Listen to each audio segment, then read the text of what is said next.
പ്രിയ സുഹൃത്തുക്കളെ, നന്മയുടെ നല്ല സുപ്രഭാതം. 21/11/2024. കേരള മനസ്സ് മിക്കവാറും ഒരു 3 തലങ്ങളിൽ കെട്ടിക്കിടക്കുന്നു എന്ന് പറഞ്ഞാൽ അതിശയോക്തിയില്ല. ഒന്ന് ചേലക്കരയിലും, പിന്നെ പാലക്കാടും, മൂന്നാമത് വയനാടും. ഇവിടുത്തെ ഇലക്ഷൻ റിസൾട്ട് അറിയാൻ ആഗ്രഹിച്ച് ഇരിക്കുന്നവരാണ് മിക്കവാറും ഉള്ളവർ. ചിലരൊക്കെ വരുന്ന 23, അതായത് ശനിയാഴ്ച, മറ്റന്നാൾ അവധിയെടുത്ത് തന്നെ ഉച്ചവരെ ടിവിയുടെ മുമ്പിലിരിക്കും. ചിലപ്പം നമ്മുടെ വയനാടിൻ്റെ റിസൾട്ട് അറിയാൻ ഒരുപക്ഷെ 4 മണി വരെ കാത്തിരിക്കേണ്ടി വരും. ഭൂരിപക്ഷമൊക്കെ അറിയാം.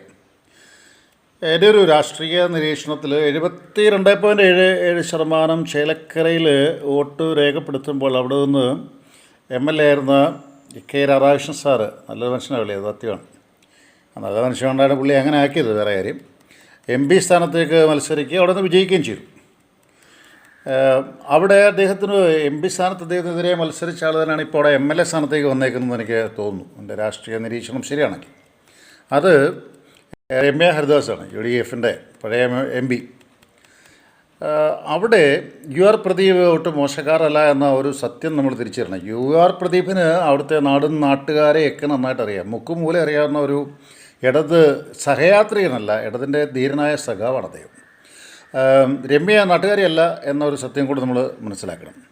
NDAയുടെ കെ ബാലകൃഷ്ണൻ, അദ്ദേഹവും ഒട്ടും പിന്നിലേക്ക് പോകേണ്ട ഒരു വ്യക്തിയല്ല എന്ന് നമുക്കറിയാം. എങ്കിലും ഒരു നിരീക്ഷണത്തിൽ എനിക്ക് തോന്നുന്നു അവിടെ ജയിക്കാൻ സാധ്യത UR പ്രദീപാണ്. UR പ്രദീപ് ജയിക്കാനുള്ള കാരണങ്ങൾ പലതാണ്. ഒന്ന്, അദ്ദേഹം നാട്ടുകാരാണ്. അദ്ദേഹത്തിന് അവിടുത്തെ എല്ലാ സ്ഥലങ്ങളും വ്യക്തമായിട്ട് അറിയാം. 2, ചേലക്കര എന്നും ഇടതിനോടൊപ്പം നിന്ന ഒരു സ്ഥലം കൂടെയാണ്. അതുകൊണ്ടാണ് PCC പ്രസിഡന്റ് സുധാകരൻ സാറും അതോടൊപ്പം തന്നെ പ്രതിപക്ഷ നേതാവൊക്കെ പറഞ്ഞത് അവിടെ പിടിച്ചാൽ മാത്രമേ രാഷ്ട്രീയ വിജയമാകുകയുള്ളൂ. എവിടെയോ ചെറിയൊരു ഭയമില്ലേ എന്ന് എനിക്കൊരു സംശയം.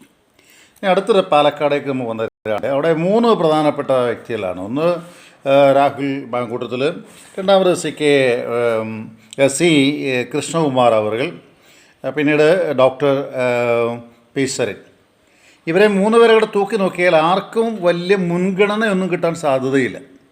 എല്ലാവരും ഒരു 2000 ആര് ജയിച്ചാലും 2000-2200 വോട്ടിനകത്തേ ജയിക്കുകയുള്ളൂ. പിന്നെ ആരും തോക്കുമെന്ന് ആർക്കും സമ്മതിക്കാൻ താല്പര്യമില്ല എന്നുള്ളത് സത്യം.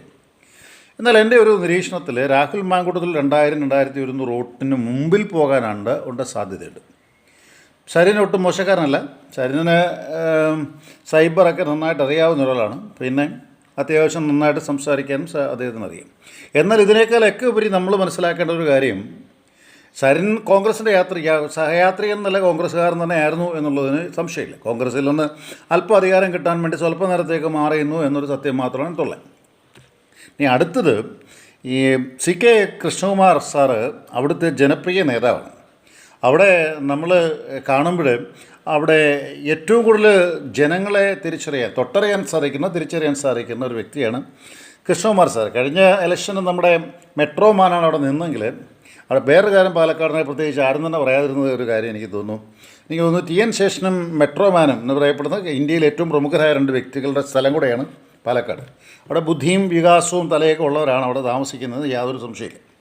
അഗ്രഹാരങ്ങൾക്ക് അടുത്തുള്ള നമ്മുടെ അമ്പലത്തിൻ്റെ ഉത്സവങ്ങളൊക്കെ നമ്മൾ കണ്ടതാണ്. അവിടെ നിൽക്കട്ടെ, അതൊക്കെ പറയാണ്ട് എൻ്റെ ഒരു ചിന്ത, രാഹുൽ മാങ്കൂട്ടത്തിൽ നേരിയ ഭൂരിപക്ഷത്തിന്, ഒരുപാട് ഭൂരിപക്ഷത്തിൽ പോകില്ല, അതാണെങ്കിൽ 2000-നും 1000-നും ഇടയ്ക്ക് പോകാൻ സാധ്യതയുണ്ട്. അങ്ങനെയാണ്. അപ്പോൾ അവിടെ ഒരു ഞെങ്ങി യാത്രയാണ്, പ്രവചനാതീതമാണ് എന്ന് എനിക്ക് തോന്നുന്നത്. അവിടെ അതാണ് എൻ്റെ ചിന്ത. ഇനി അടുത്തത് വയനാട് വരുമ്പോൾ എനിക്ക് ഒറ്റ വാക്കിൽ പറയാം, അത് പ്രിയങ്ക ഗാന്ധി ജയിക്കും. പ്രിയങ്ക ഗാന്ധിയുടെ ഭൂരിപക്ഷത്തെക്കുറിച്ചാണ് ഇപ്പോൾ ഏറ്റവും വലിയ ചർച്ച. 5 പോകും, 4 പോകും, പോകില്ല. 5-ഉം 4-ഒന്നും പോകില്ല. 3 ലക്ഷത്തിന് മേളിൽ, ഒരു 3,50,000 താഴെ, മാക്സിമം 3,60,000 അതിനിടയ്ക്ക് നിൽക്കും എന്നുള്ളതിന് എനിക്ക് സംശയമൊന്നുമില്ല. ആർക്കെങ്കിലും എന്നെ കണ്ടിക്കാം, അതിന് വിഷയമൊന്നുമില്ല. ഇനിയും അടുത്തത് എനിക്ക് അവിടെ ഏറ്റവും വിഷമം തോന്നിയത് LDF-ൻ്റെ സത്യൻ മൊകേരി സാറാണ്. അദ്ദേഹം ഒരു കറതീർന്ന, അതായത് അദ്ദേഹം ഒരു കാരണവശാൽ അദ്ദേഹത്തിൻ്റെ ശരീരത്തിലോ മനസ്സിലോ രാഷ്ട്രീയ അപജയത്തിൻ്റെ ഒരു കളങ്കം വീണിട്ടില്ലാത്ത, അല്ലെങ്കിൽ നിഷ്കളങ്കനായ മനുഷ്യൻ, സത്യം തുറന്ന് സംസാരിക്കുന്ന, പ്രതിപക്ഷത്തെ ബഹുമാനിക്കുന്ന, അത് സോണിയയുടെ മകൾ, അതായത് പ്രിയങ്ക ഗാന്ധി അദ്ദേഹത്തിന് വിഷയം ചെന്നപ്പോൾ അദ്ദേഹം ഒരു മാന്യമായിട്ട് ഒരു കൈ കൊടുത്ത് പിരിയുന്ന ഒരു രംഗം നമ്മൾ പരസ്പരം 2 പേരും കണ്ട. 2 പേരിലെ ഒരു ജനകീയ അവബോധം മുന്നിൽ നിൽക്കുമ്പോഴാണ് രാഹുൽ മാങ്കൂട്ടത്തിനെയും അതോടൊപ്പം തന്നെ ഷാഫി പറമ്പിലിൻ്റെയൊക്കെ ഋജുവായ മനസ്സ് മനസ്സിലാക്കേണ്ടത്. അവിടെ നിൽക്കട്ടെ. അപ്പോൾ അവിടെ സത്യൻ മൊകേരി ഈ സാറിന് ഒരു പക്ഷേ പരാജയം വന്നാലും രാഹുലിൻ്റെ ഭൂരിപക്ഷത്തെ കുറയ്ക്കാൻ രാഹുൽ ഗാന്ധിയുടെ ഭൂരിപക്ഷത്തെ കുറയ്ക്കാൻ സാധിച്ചെങ്കിൽ അതൊരു വൻ നേട്ടമായിട്ട് നമ്മൾ മനസ്സിലാക്കണേ.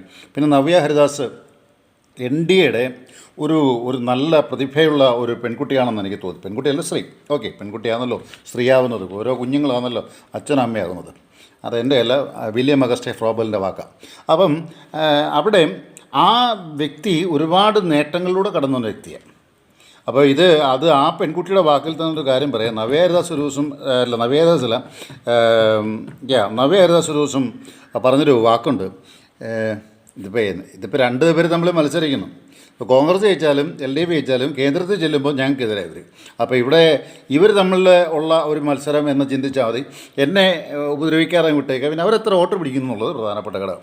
ഇതാണ് എന്നെ സംബന്ധിച്ചിടത്തോളം IOF ഇന്ത്യയുടെ തലത്തിൽ നിന്നുകൊണ്ട് അല്ലെങ്കിൽ തലപ്പത്ത് നിന്നുകൊണ്ട് ഒരു രാഷ്ട്രീയ നിരീക്ഷണം. നന്മയുടെ നല്ല ദിവസം തൽക്കാലം നിർത്തുന്നു. ജോൺസൺ കറി തൊട്ടടുത്ത് ഇപ്പോൾ തന്നെ മറ്റേ ബുക്കർ പ്രൈസ് നേടിയ വ്യക്തിയെക്കുറിച്ചൊരു ചെറിയ, അത് കുട്ടികൾക്ക് വേണ്ടിയാണ് ഞാനത്, അതിനെക്കുറിച്ച് സാമന്ത ഹാർവിയെക്കുറിച്ചൊരു ചെറിയ ടിപ്പ് ഞാൻ തരുന്നതാണ്. നന്മയുടെ നല്ല ദിവസം.